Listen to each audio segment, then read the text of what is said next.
Earlier this week, Hershey Park has finally announced their new for 2023 coaster, Wildcats Revenge. Wildcats Revenge will be an RMC Hybrid conversion of their 1996 wooden coaster Wildcat, which closed back in July. Wildcats Revenge will have an 85-degree, 140-foot drop and feature 4 different versions, including the world's tallest overflip roll. It will without a doubt become one of, if not the best coaster in the park, but now a new question arises. What's next for Hershey Park? With Wildcats Revenge opening next year, their coaster count rises up to 14 and they seem to have it all. They have the airtime machines with Skyrush and Candemonium, an insane launch coaster with Stormrunner, great woodies with Lightning Racer and Comet, and unique inversion powerhouses with Fahrenheit, Great Bear, and now Wildcats Revenge, which could also fit into the airtime category. With all the major necessities filled, there is no one coaster that they absolutely need. However, I feel that there is one that would be unlike anything else in the park and a huge crowd pleaser. The coaster I'm referring to is a third hyper coaster. Just kidding. I actually think the best fit for the park would be a Mdive, which is famous for its hold breaks and vertical drops. To me, a Mdive would just be perfect for Hershey Park. The closest dive coasters to the park would be either Griffin at Busch Gardens in Williamsburg, or Valravn at Cedar Point, which are both a good 5 hours away. As I stated earlier in the video, a dive would be different from anything else in the park. Well, I guess you could argue that it is somewhat similar to Fahrenheit because of the vertical drop and inversions, but I think they are more than different enough.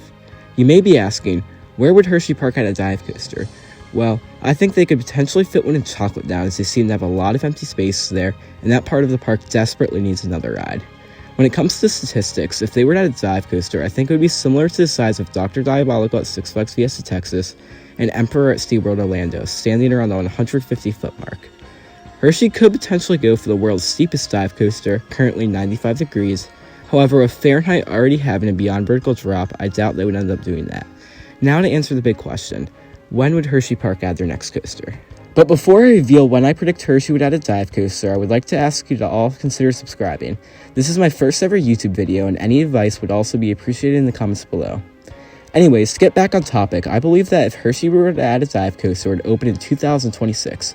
Hershey has now added 2 major coasters in the past 3 years, with Candemonium opening in 2020, and now Wildcats Revenge opening next year in 2023.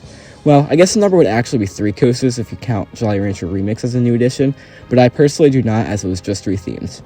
I think taking a 3-year break after Wildcats Revenge could give time for the hype to die off, and in between these additions, they could focus on improving some of the park necessities, like, I don't know, maybe Skyrush's restraints. I'm just kidding, of course, but like Hershey, if you're watching this, consider doing it. Well, that's it for today's video, and just remember this is all just speculation, nothing has been confirmed by the park. Thank you all for watching, and since you've made it this far, maybe consider subscribing. Being a new account, it would just help so much. Anyways, expect some more content soon, and goodbye.